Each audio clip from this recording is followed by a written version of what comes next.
नमस्कार, मी अश्विनी. अश्वी रेसिपी मराठीमध्ये सर्वांचं खूप खूप स्वागत आहे. आणि आज अश्विनीच्या स्वयंपाकघरामध्ये पितृपक्ष विशेष मस्त आपण थाळी बनवणार आहोत. त्याची पूर्वतयारी आपण आज बघणार आहोत. चला तर मग पूर्वतयारीसाठी काय काय आपल्याला पूर्वतयारी करायची ते बघूया. त्यासाठी आपल्याला पित्राच्या आदल्या दिवशीच मेथीची भाजी साफ करून घ्यायची आहे. आणि सर्व भाज्या जेवढ्या असेल तेवढ्या आपल्याला साफ करून घ्यायच्या आहेत. इथे मी घेतलेली आहे मेथीची भाजी साफ करून घेतलेली आहे.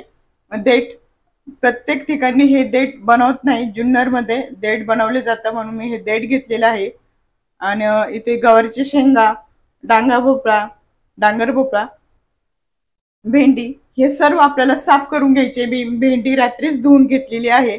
आणि कारलं सुद्धा रात्रीच छान असं कट करून हळद मीठ लावून ठेवले, म्हणजे कडूपणा तो निघून जातो.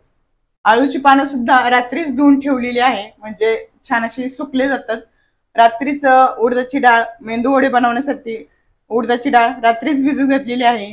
आणि गुलगुली बनवण्यासाठी जे गुलगुल्याचं पीठ, गव्हाचं पीठ आणि गुळाचं जे पाणी असतं ते सुद्धा मिक्स करून रात्रीच भिजत घातलेलं आहे. आणि दही सुद्धा आंबट होण्यासाठी फ्रीजच्या बाहेर काढून ठेवायचं. रात्रभर बाहेर राहिल्यानंतर छान असं आंबट होतं. आणि इकडे खिरीची सुद्धा तयारी आपण रात्रीच करू शकतो, म्हणजे तांदूळ स्वच्छ धुवून भाजून घेणे, परत ड्रायफ्रूटचे कट करून, नारळ फोडून खवून फ्रीज मध्ये ठेवू शकता, नाही तर सकाळी बनवायच्या वेळेस सुद्धा खवले तरी चालेल.